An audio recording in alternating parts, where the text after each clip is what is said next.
And then if we take a look, here's another gator. And this one is missing that front limb. Just looks like completely like at the shoulder, just taken off right there. And again, surviving, doing well. This one's pretty calm too, as you can see here. It's got a little bit of a funky jaw right there too. Yeah, quite a smile, buddy. But he's pretty relaxed. I mean, I'm literally sitting here hanging out with him, you know. So he's another one that's wild. You know, I don't really work with him. I don't really train this one. I don't know him. But as you can see, he's pretty calm. They're just not as aggressive as people think. You can see him trying to make moves right there, even though he's completely missing that part. Looks like right at the base, man. God, they're so hardcore. These are such incredibly strong and resilient animals. I know I keep on saying that, but I'm saying it because I can't get it out of my head. You know, they're just so strong and just so tough. This one's got really pretty eyes too. Look at those eyes. It's kind of hard to get in on the camera because it's balancing for the light, but has really like kind of greenish gray eyes on this gator. And by the way, that's the ear right there, right behind the eye. That opening right there, that's the ear. So they can actually open and close the ear, and they go underneath the water, and you know, keep water out of their ears.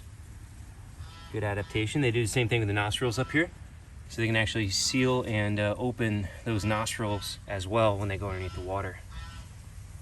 Now we also see alligators with missing tails.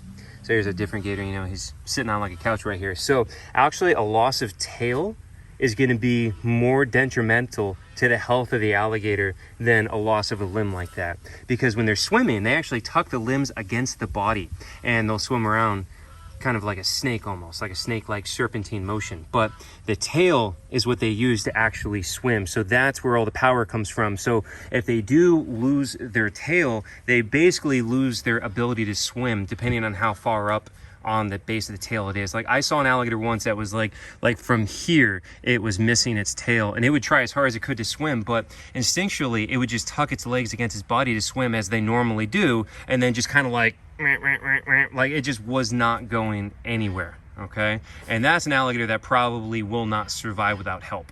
Now maybe you could see one adapt behaviorally to be on land more and walk around and depend on that more than swimming and using their tail. But that's going to take some major behavioral changes and shifts to be able to compensate for that loss.